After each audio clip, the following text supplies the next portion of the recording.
Good evening, everyone, and thank you for joining me once again here on Perspectives, which is on every Thursday at 8 p.m. with me here, Nirmala Arunaslam.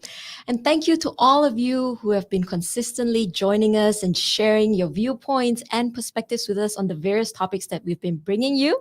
And for those of you who would still like to share your comments or feedback, please email us at perspectives@rmplive.com.au. And as many of you know, the past few weeks, we have been talking a lot on family and domestic violence in conjunction with the 16 days of activism against gender-based violence. And last 2 weeks ago, we actually had our guest from Zonta House Refuge Association speaking on what exactly family and domestic violence is and the misconceptions that come about from family and domestic violence. And also we learned some new terms such as love bombing and gaslighting. And last week, we had a domestic violence survivor come to our studio and share her story with us of what she went through not only once, but twice going through a domestic violence relationship. And she courageously shared with us, all aspects of what she went through and how she got support and help and where she is at today. And we got really good feedback from her. From that episode. And we hope that for those of you who find yourself in similar situations, you too will reach out and seek the support that you need.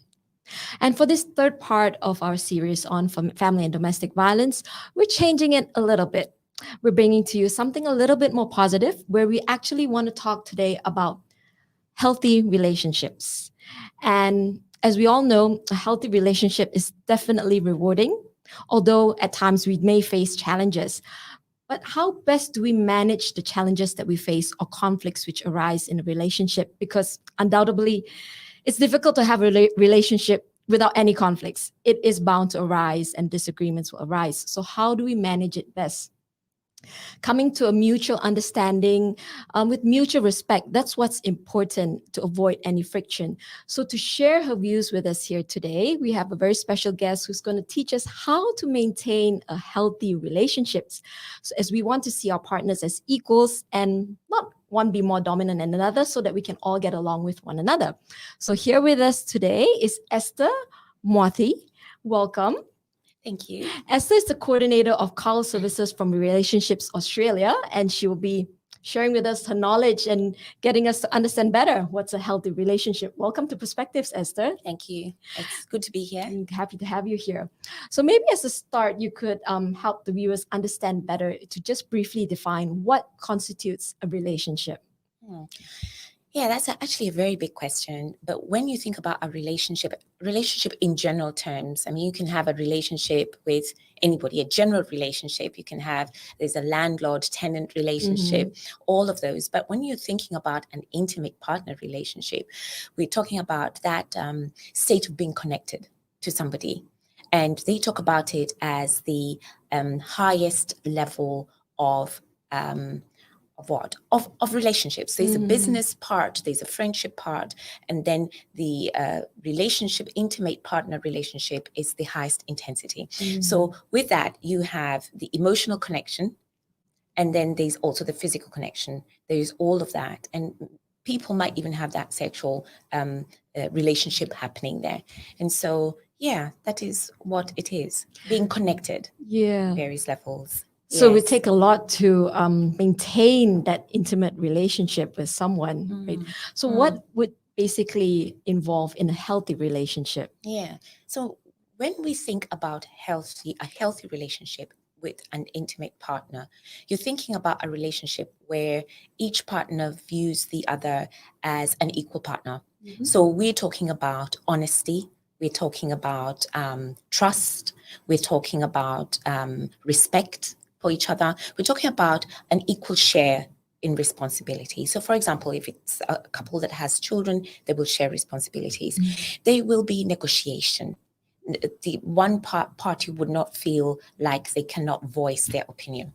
Their decisions are made in a way that is takes into account each other's views, so that nobody's afraid to talk. Yes. they can openly speak about whatever comes on their mind, and Yes. not be afraid of repercussions of what the Not other be person might afraid. think. Yeah, not be afraid that they will be looked down upon or that they will be punished for what they have said. Yeah. In some Sometimes way. in a relationship, there might be one person who's a bit more dominant. Yes. So, how would that play out then? Because if one person a bit more dominant, then the other person might step back a bit Yes. Yes. and not Yeah. maybe be afraid to voice out Yeah. or something like that. Yeah. And it happens because all of us come from a different family of origin. Yeah. We all grow up with different values. Some of us grow up thinking that it is the best thing to be silent. But if we want to be in a relationship where there's no imbalance of power, we're going to want to speak up and be heard. We've got to remember that the other person is not a mind reader. Yes. So we always expect the other person to know Yeah. what we're thinking, but actually that's not the case. No, that's the thing. And so what we need is to be assertive, and we want to being assertive means that we speak up respectfully. Yeah, respecting the other person, but also voicing our needs. And then it is the onus is on the other party to listen.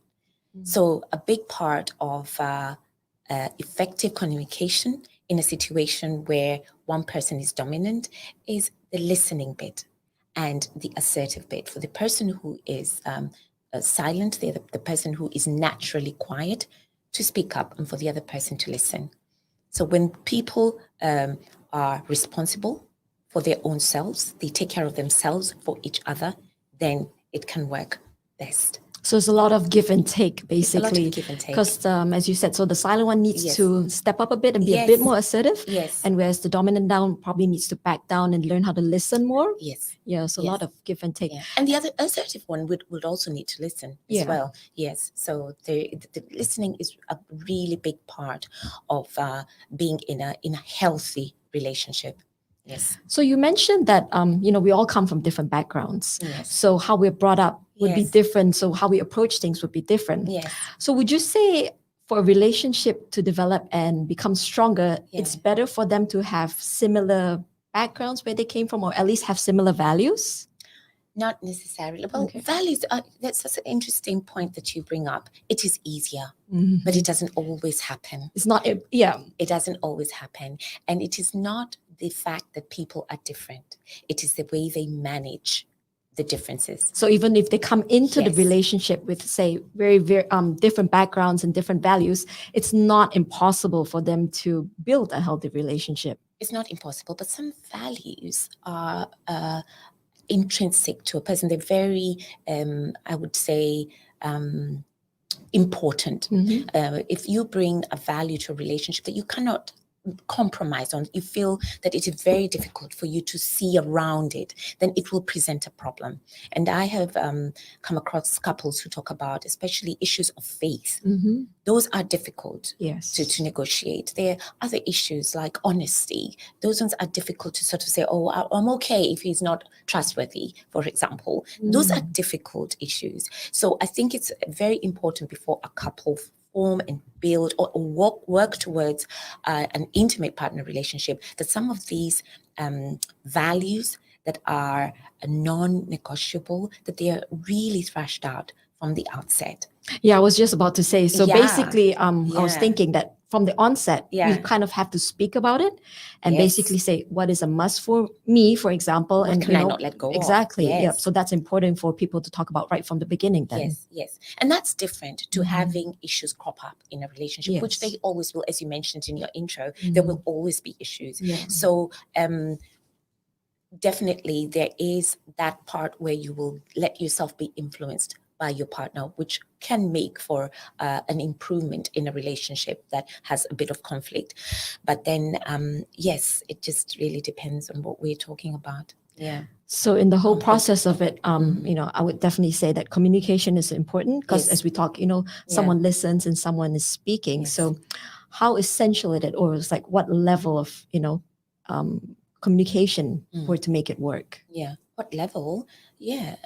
as much as people can handle. Yeah. Yes, definitely. And it really depends on what is going on for the couple. Yeah. Yes, It's not just definitely. basically only communication, but effective communication, I would say. Effective communication. That's what's important. Definitely, yes. And how would you perceive that? Like, what do couples need to have that effective communication? So when we are communicating, we are not only passing on information, we are seeking a positive connection. We're seeking positive connection. So it is important that we are emotionally reaching out to the other person. So I'll give you an example. So for example, my husband rings me and he says, "Oh, I won that round of golf," and I say, "When are you coming home?" Okay. So you're not acknowledging. Yes, what he's passed on some information. He's passed on some information, but his face falls because I failed to connect emotionally based on what he is sharing. based on what he has shared. So it's very important for us to be listening to what is being said and connecting first emotionally, so that the relationship does not crack because there was not that response, there was not that emotional connection, that emotional response to something that was said. So ideally, if he walks through the door and he says, "Hello, what's for dinner?" And he looks at my face and I'm just, cooking and not bothering to respond, and then his face might fall, or I don't say, "Oh, hello, how was your day?" For example, we don't emotionally connect, then there will be some tension that is created. So we're not only wanting to pass on information, we're also seeking connection. Yes. And a big part of that, as we just said, is listening and speaking. And it's important that we also speak up in the right way as well. So basically, sometimes even though there's something which we really want to say and Yes. we really want to share, Yeah. we kind of need to step back for a while and just let the other person, maybe, especially if they're coming home from work or something. yeah. So at the beginning stage, we need to connect first Yeah. before we continue on saying what we need to say. Yeah. And we can say it. We just we can It's the approach of how you do it. Yes, yes. But I guess what we're really trying to say is that both people need to be listening to each other's headspaces. Yes, and in that way, there will be a forward movement in the conversation. Yeah. So would you say that sometimes people don't listen to each other in that sense of headspace, as you mentioned? Yeah. Is it because of barriers towards communication? Yeah. Maybe would you like to share about Yeah, that? yeah. A lot of people, and this is generally, people are distracted. People are tired. Okay. People are disinterested in what the other person is saying.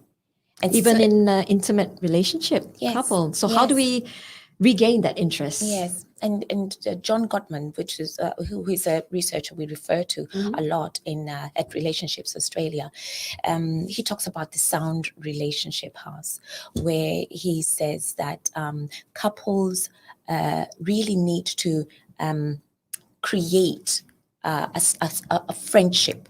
A friendship, first of all, and first of all, he So talks this is about the sound relationship this is the house sound you're relationship mentioning house. about? Yes, Yeah. this is it. Yeah. So we need to, you said, create a friendship first. First, a friendship first, and the first three stages are, first of all, to build a love map where you So want what's a to love map? I'm sure a lot of Yeah. people want to know what's a I love know map. you want to find out about your partner. For example, you want to find out what it is about him that is that makes him tick.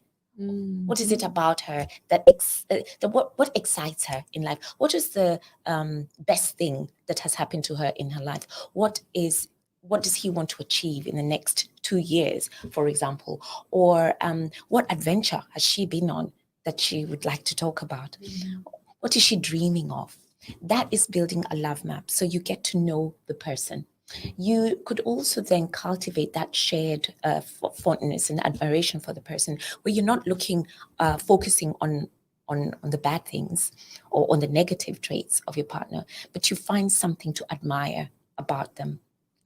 And you can practice that every day. So if they are great with the kids, you'll say, "Oh, that was lovely the way you took John for soccer today. It was great. It was a lovely meal that you cooked, and you're always cooking nice things, nice meals for us. So basically acknowledging them and the Acknowledging, positive traits that they have. admiring them, making them feel that you value them. Mhm. And the turning towards is what we referred to earlier, where John Gottman refers to them as bids.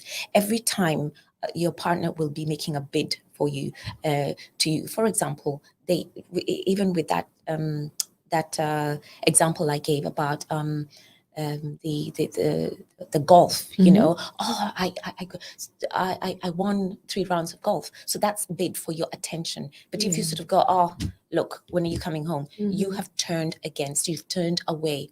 Or, oh, that's a beautiful sunshine. Come have a look at it and go, oh, I'm not interested. And you go away. So partners, intimate partners, we're always trying to make bids towards our partners. And it is up to the other person to actually respond positively. Yeah. And that way you're creating a friendship.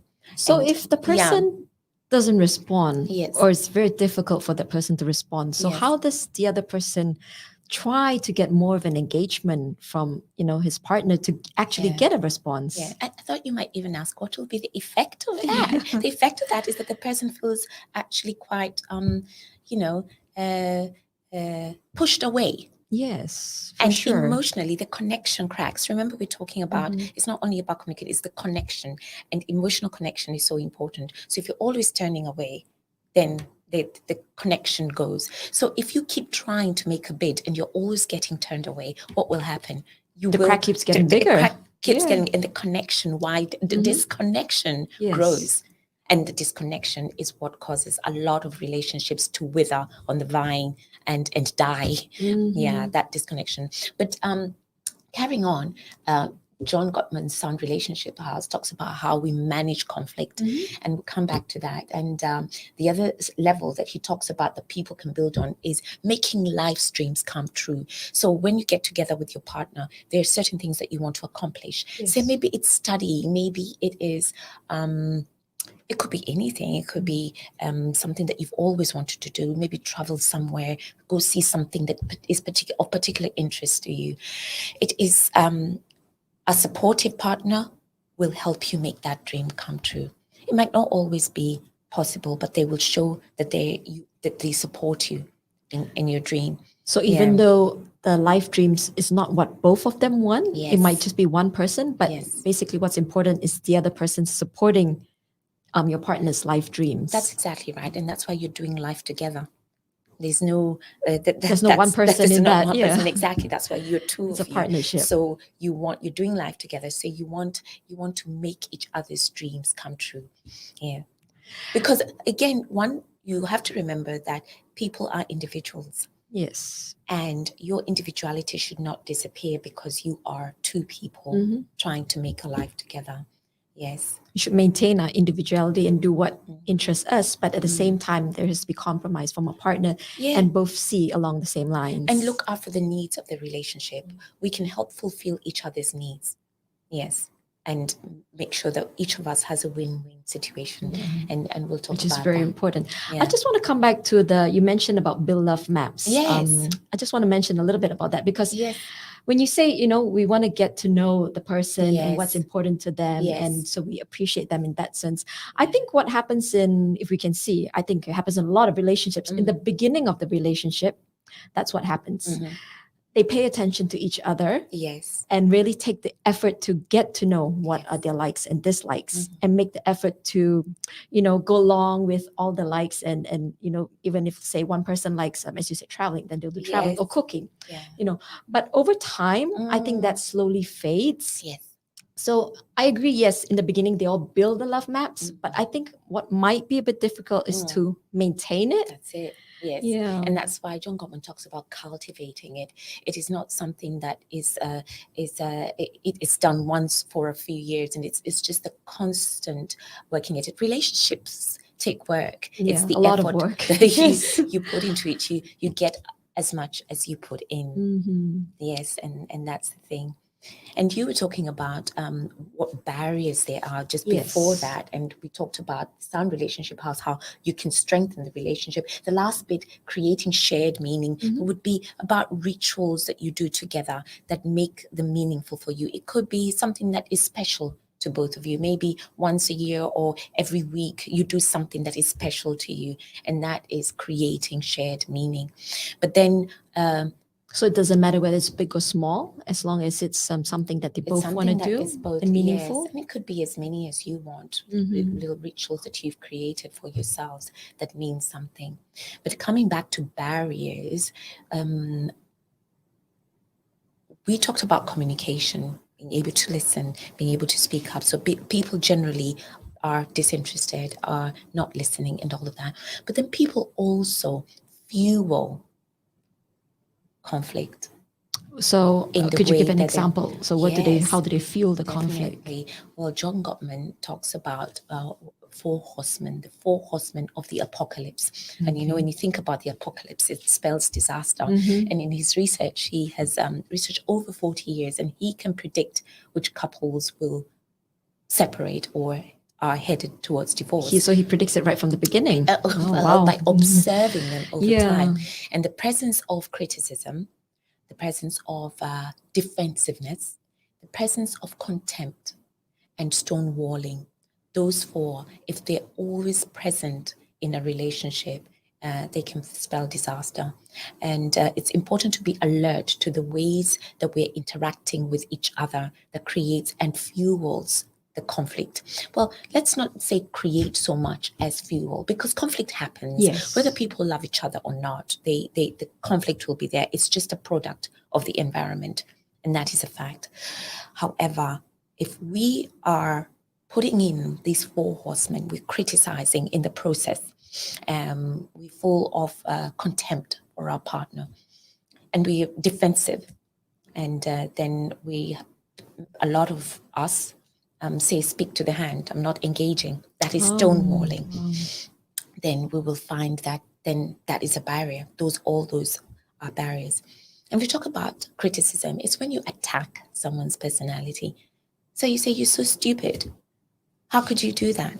You know, thinking about wet towels on the floor. Somebody leaves them every day or has left them today. And you go, oh, that's so lazy. How could you do that? So you're attacking the personality. I'm not your slave. Okay. So if you approach that situation like that, then that will definitely create that barrier to communication. And I think sometimes the people don't even realize that they're doing it. I mean, to them, it's just naturally like, I don't want the wet towels on the floor, you know, it needs to be off. And so then they say those things without realizing that indirectly they are criticizing their partner. Yeah, criticizing. And when you think about criticism, it's attacking the personality. And in that way, you're devaluing the person. With contempt, it's even worse because John Gottman actually refers to it as the sulfuric acid of a relationship. You're just pouring sulfuric acid. And where there's contempt, the research has shown that infectious diseases thrive very easily. Yeah.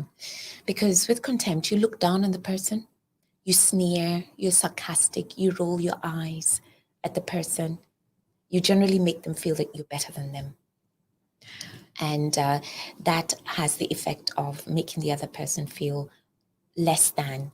If you're disgusted, you know, with a person, that will be that would fit into contempt as well. So if all those are happening, I mean, if you love someone, you usually won't put them down, right? So is it because the love is diminishing, or what's the reason, or what's your take on that? Why do people do that? You know, have such contempt for their intimate partner whom they're supposed to love? Yes, whom they're supposed to love. That's the thing. They have let that creep in because they have stopped noticing the ways, these styles of interaction.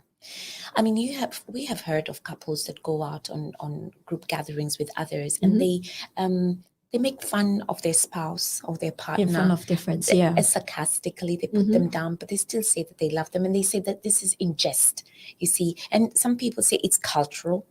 Some people say, oh, you know, I was just joking, or you can't, you know. So as long as you're making the other person feel devalued and you're making them feel like they don't matter, then that's contempt. And it's going to be, it's going to affect the relationship negatively, definitely. So what's the best way to avoid these four things: the contempt, the criticism, the stonewalling? Yeah.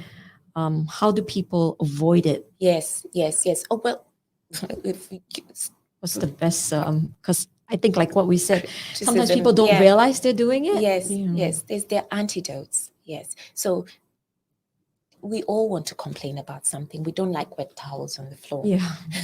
I think that one does. Yeah. Yeah, we don't. They've ruined the carpet. What we can do is have a soft startup, and that's being assertive. So complain gently. That's what the advice is: complain gently. And you can do that by using an I statement. I don't know whether you've heard of an I statement. Your listeners might have heard of I statements. And an I statement does not blame. An I statement is about talking about your feelings, what's going on for you. So you try and keep away the you from the sentence as much as possible. So you will say, when wet towels are left on the floor, I feel upset because the floor will get ruined over time. I prefer they were picked up and hung. So if you notice with that statement there's no you. I haven't said you're selfish, you're lazy, you don't pick up after yourself. So we bring it onto ourselves. It's I, or how people I can feel. generally not argue with your feelings. You're just really saying what's going on for you, and you're not accusing, you're not blaming, you're not attacking. Yes. So basically bringing No out violence. how I feel. Yes. And hopefully the partner will reciprocate and try to understand about it. Yeah. What you're doing is inviting them to behave differently. And that's all you can do. You'll get a pushback. Somebody might say, oh, look, what's the big deal? But the point is that you have spoken up and you have said what's on your mind about the towels on the floor, and you have invited them to behave differently. Now, with relationships, I'm always saying this, that there needs to be a lot of goodwill from both sides. For a relationship to work, there's got to be a response towards that bid that's been made, a positive one, so that the other person can also feel that they're valued. Yes, a lot of the time I hear, oh, but they don't care, or but they, and that is hard. That is very hard. And what we say is keep making an assertive statement. Keep at it, and see whether the person responds. Yes, model it. Like when you said, some people say that person doesn't care. Would you say that the person really doesn't care, or it's just basically drifted to, in a different Sometimes the space? person really doesn't care, but sometimes it's not that they don't care. But sometimes maybe they're like, they take it For granted? they take it they yeah, well, they've grown up that way.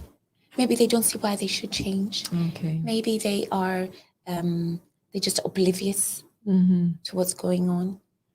However, to make someone notice what you are saying, how you're feeling, it's very, very important.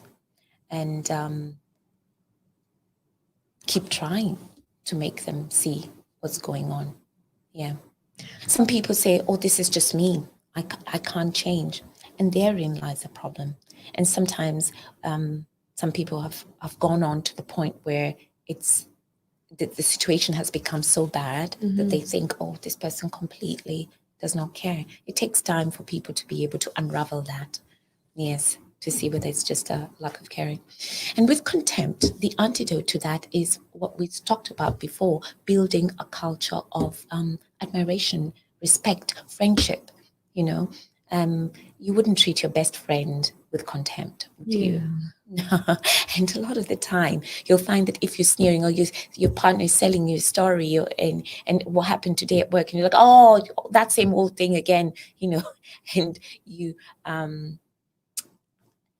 sort of sneering at it and rolling your eyes.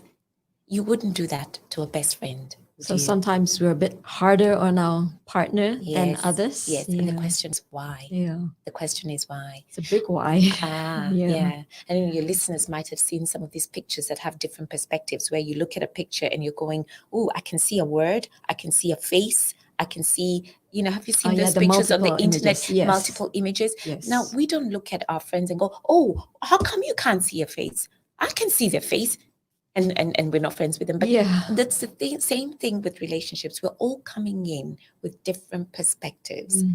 We have different family of origins. We've got a different worldview a lot of the time. So we're coming in with a lens a different lens from the other person. So why are we not as generous towards the intimate partner as we are with our friends? That's what we definitely all have to learn. I think, Yeah, yes, treat yeah, our intimate partner the same as we would treat others. In fact, we're supposed to treat them better, maybe in a sense. yeah, yeah, So it's a lot like what you've mentioned, in terms yes, of a contempt and yeah, criticism and everything. yeah, So basically, in a lot of relationships, yeah, conflicts tend to arise. yes, Maybe you want to share with us, because I know you have a few slides that you want to yeah, explain about conflict yeah, in a yeah. relationship. Yeah. So what I find is that, and what we find at Relationships Australia is, and we've talked about this a lot in our workshops, that people manage conflict in different ways. So with the presence of the four horsemen of the apocalypse, people are not taking responsibility. They're defensive. They're stonewalling. They don't want to engage and all that. You find that we've got four animals, and the characteristics of these four animals, people can identify the way they behave around conflict. So we talk about the shark, for example. When there's conflict, the shark is my way or the highway. Okay. Oh, okay. Very dominant. Yeah, very dominant. And you can see, like with the four horsemen of the apocalypse, this person will probably want to barge in and criticize and go full throttle and go, you do as I say, So it's very my demanding, goals. basically. It's my goals. Now for the shark, the relationship is not important, but their goals are. So, and it's solely their own goal then. Yes, basically their own goals. They're not really thinking about the other person. But then you have the turtle or the tortoise. Now you have a shell over there. Now this kind of animal, what normally will happen with the head? Yeah, they'll retreat into the shell. Into the shell. This person is not assertive. They don't want to deal with the issue. They're non-assertive. They're not engaging. Okay, they will not. So if they don't like a particular conflict, they just step back. They will just withdraw. withdraw. They will be seen as uncooperative by their spouse because they just don't want to talk. Yeah, they don't want to engage. Then you have the teddy bear. Now the teddy bear, the relationship is all important. Their own goals, their own needs are put to the side. They would rather make nice. They would rather keep they wish the conflict would go away. So they'll just basically do whatever they can to maintain the relationship. Whatever they can to maintain the relationship. And and you can imagine what might happen over time. Yes, definitely. Yes. What will happen? Yeah. There'll be, at the end of the day, especially it depends who the partner is. If the partner is the shark or something, they're going to be dominated over, and they're going to be taken advantage of to a certain extent. They'll give in all the time, and inside of themselves, when their needs are not getting met, They'll the resentment will brew. And then one time maybe there will be an explosion sometime. And then you have the fox. Now the fox is right there in the middle, compromise, and they can persuade you to give up some of your goals, and then they'll give up some of theirs just so that things can move forward. But really the relationship is not paramount for them. They're somewhere in the middle, right there. So when you're dealing with someone who's like a fox, there is no win-win.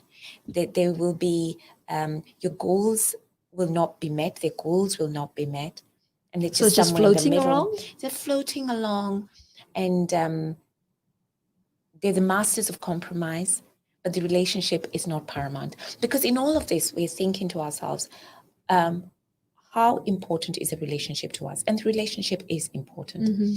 Yeah. So we've looked at those four animals, but when you look at the owl, now this, even coming back to these four animals, usually what happens is that their goals, individual goals, do not necessarily get met, but the relationship as well suffers to some extent in the end.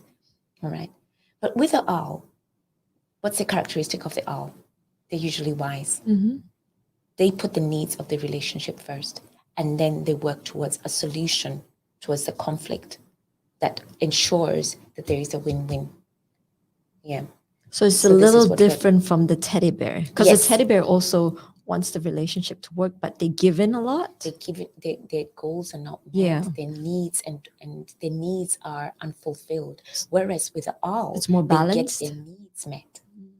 They get their needs met, and that's the difference. So if there was a graph, actually, you'd find that if you were to be looking at the relationship up here in goals, you'd find that the shark would be down here, you know, the turtle, because the goals are the relationship itself. It's they don't meet their goals. They don't get their goals met, and the relationship is not really also up there. So in their priority. So we The fox basically is have somewhere in to the middle. strive to be an owl then? Have to strive to be an owl, because then you will get your relationship needs met, and your goals as well will be met. But in a relationship, if you have, someone who's a fox and someone who's a teddy bear, or someone's a turtle, and That's right. or if one person is an owl but the other partner is not, is one of the others, then it will be a bit of a difficult balance to match the needs. To create to create a sort of balance where everybody is the way that people can meet halfway and try and get the relationship taking over in a positive way is, of course, is if everyone is an owl looking out for each other, wanting their needs met, each of their needs met, but also that the relationship is there's emotional connection, and they're together. So it's hard to get somebody who's a shark to become an owl, but you can model the listening. Yes, remember how we talked about the listening, speaking up, getting the other person to see your point of view. Yes. So we can't bring them, from being a shark to an owl, but maybe what we can bring is for them to somehow meet halfway, or at least work towards. Get them to see how you're listening to them and speaking up for your own self, and getting them to see what your needs are. And that picture is so we have quite another conflict slide. Maybe you would like to explain this one. This one is interesting because it's got the two donkeys, and you can see, like, from the first level, they both have different needs and opposite needs, basically. Completely, and they're pulling and pulling and pulling and pulling, and in the second level they're there, and none of them is getting what they need or want. Yes. So nobody wins, basically. Everybody loses. Yeah. But then they come to a compromise. meeting point. At this point, what's going on? What's the best way to they're talking, they're asking each other questions. They're like, what can we do? So they're in the solutions phase now. They're thinking, okay, what can we do? How are we going to solve this problem? And they decide that they're going to go first to one side and go first, and then go to the next. And then that way both their needs are met. So really so this is a lot to do with, say, conflict resolution. Of course, the crux is right there in the middle, where there is discussion happening. Yes. So each of them, and there's another slide where I bring up the arrows, where you first of all start thinking, so what is the issue? Okay. So first we define the issue. Define the issue and find out from your partner, how do you see the issue? What are your thoughts? What are your fears about it? And that's where the listening is. And the person who's an owl, they can win over a shark by being the person alpha. So what are your fears? What are your feelings about this?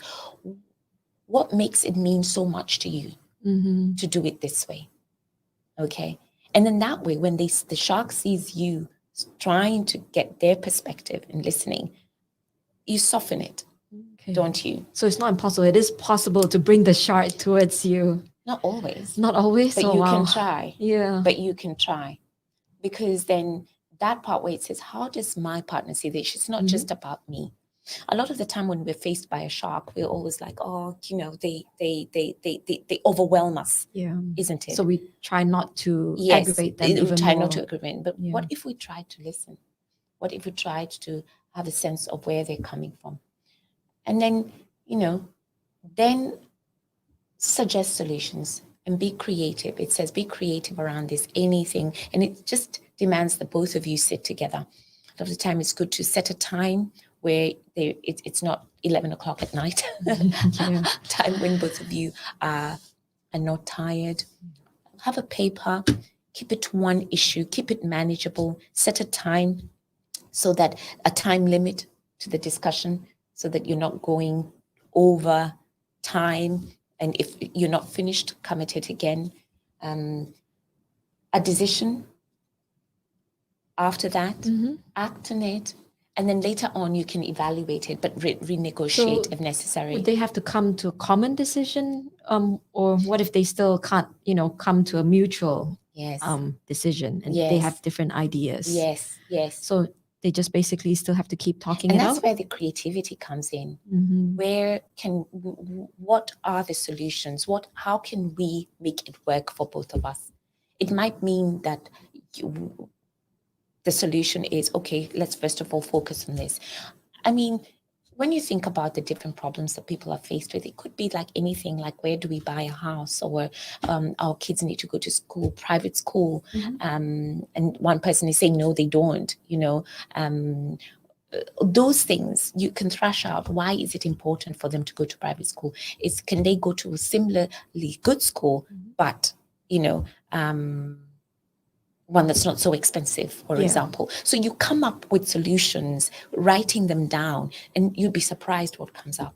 A lot of the time, people don't make the time to actually sit down and write down what could be solutions, good solutions. So basically take the effort to come up with various solutions, and then both discuss of you, it, yes, and come to a compromise of what you think actually is the best solution for both. A lot of the time people are saying, oh, this is what I want, this is what, and they're not sitting down and going, hold on, there can be an alternative.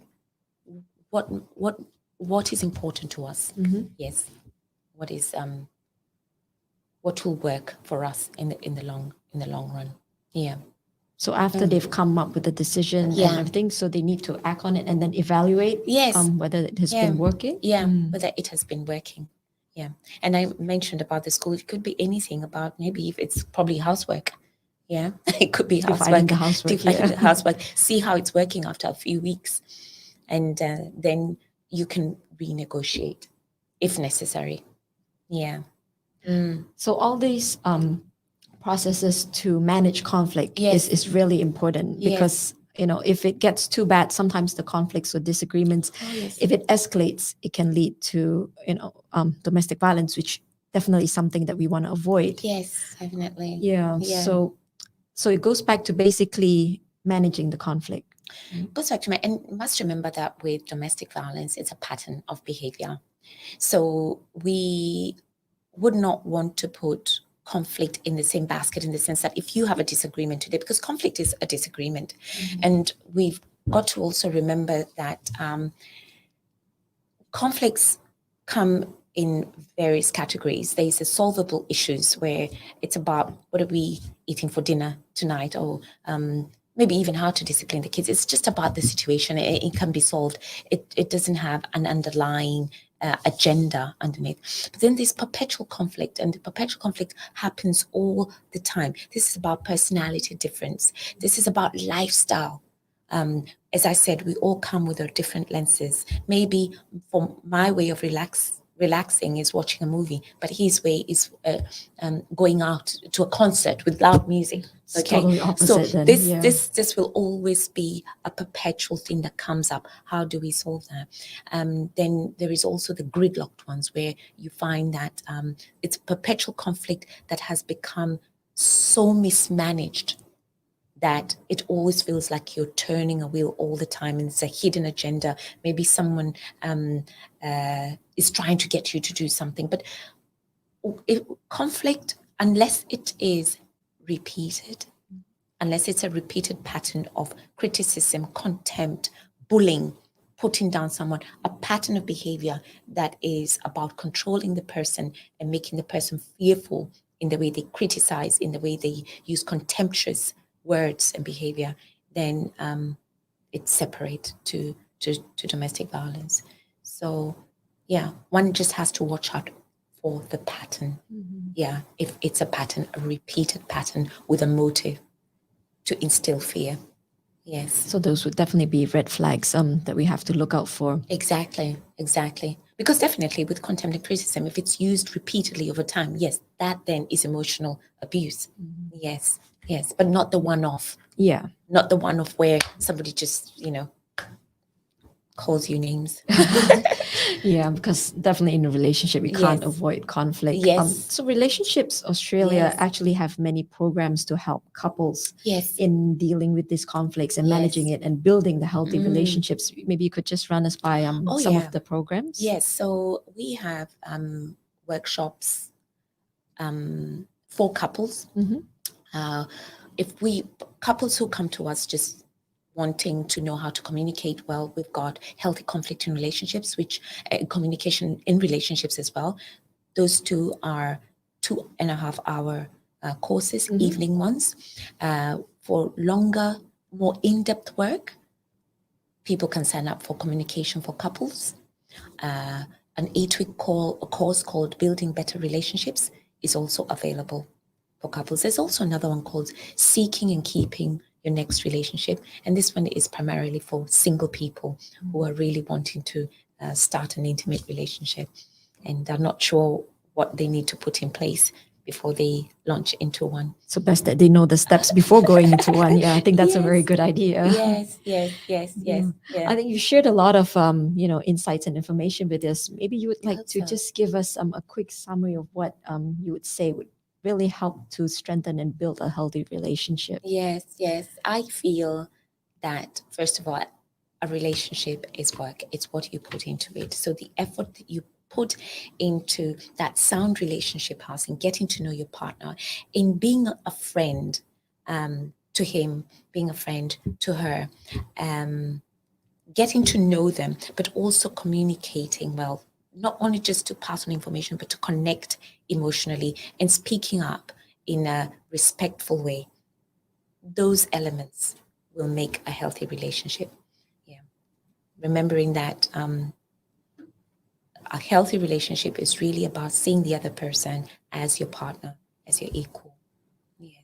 So it takes a lot of work to build a healthy relationships for Yeah. sure. Yeah. Yeah. And both sides have to really work towards Yeah. it. But we must remember that every couple is different. What might work for a couple and one couple will not work for another. And I'm thinking about gender roles, for example. There are very many couples that determine specific gender roles for each other, and that's also fine. So that's not what we're talking about when we're saying that it's got to be equal. What we're talking about is that there has to be negotiation where people do not feel that it's unfair, that there has been a dialogue in a respectful way. Yeah. As long as they come to a An agreement. compromise and Yes. agreement of a common goals, then Yes. yeah, Common that would goals. definitely help a lot. Exactly. Yes. Yeah. Thank you so much, Esther, for sharing all your knowledge with the viewers and teaching us how to build healthy relationships, which is really important for all of us out here to learn how to build that healthy relationships. Thank you for being with us today. Thank you for having me. It was lovely. It was Thanks. very insightful, and I think we learned a lot. And hopefully, now couples will actually have a better understanding on how to maintain a healthy relationship and how to avoid unnecessary conflicts when they come across disagreements or arguments, because definitely we can't avoid it. So hopefully the viewers have really got good insight and information from today's discussion. Thank you. Thank you. Conflict is inevitable. Yes, just manage how we You just best have to manage manage it. Yeah. Yes, you have to manage it. 69% of all perpetual conflicts, 69 to 70% are not solvable. 69 to 69 to 70% 70% of all conflicts are not. cannot be solved. That's a very high It percentage. is. They just Wow. have to be managed. Okay. Yes, and these are the conflicts we talked about that are perpetual, that keep coming up. So 69 to 70%. And that's according to John Gottman's research. So that's very high. So Yeah. what's important is we just need to know how to manage the That's conflicts. right. Yeah. Thank Yeah. you once again, Esther. And if you need further support or advice, please, do reach out to Relationships Australia, and I'm sure that they can help you, give you further support and advice on your relationship needs, as we all definitely want to build healthy relationships. Yeah, everyone hopes to have a healthy relationship. So with their loved ones. But as the saying goes, it takes two to tango. So both parties need to work on their relationships to develop a meaningful and healthy relationship. It's not something impossible, but definitely takes a lot of work, time, and effort for us to manage it and come to a compromise and a respectful solution for both parties and not just one. And definitely, when we put the time and effort into making a relationship work, it will definitely be worthwhile. And speaking of putting time and effort into something, our guest next week gives so much of herself to help support and empower people to become their better selves. Alicia Curtis is one of Australia's most inspiring social and business entrepreneur. She's an award-winning speaker, a leadership facilitator, and a community change maker. Alicia Curtis co-founded 100 Women, which is a collaborative giving circle that transforms the lives of women and girls. So she will be coming on next week. So make sure you join us to learn more about 100 Women and how they fund projects that provide refuge, health, education, reforms for women and girls, and how they create a meaningful giving experience for the donors. So do tune in next Thursday at 8 p.m. where we will be talking to her and join our discussion here on Perspectives. Thank you for tuning in tonight. And before I leave you, I just want to leave you with a short quote from Mahatma Gandhi, who says, "Happiness is when what you think, what you say, and what you do are in harmony." So think about it for a moment, how important that is. And stay positive always. I'll see you next week. Have a good night.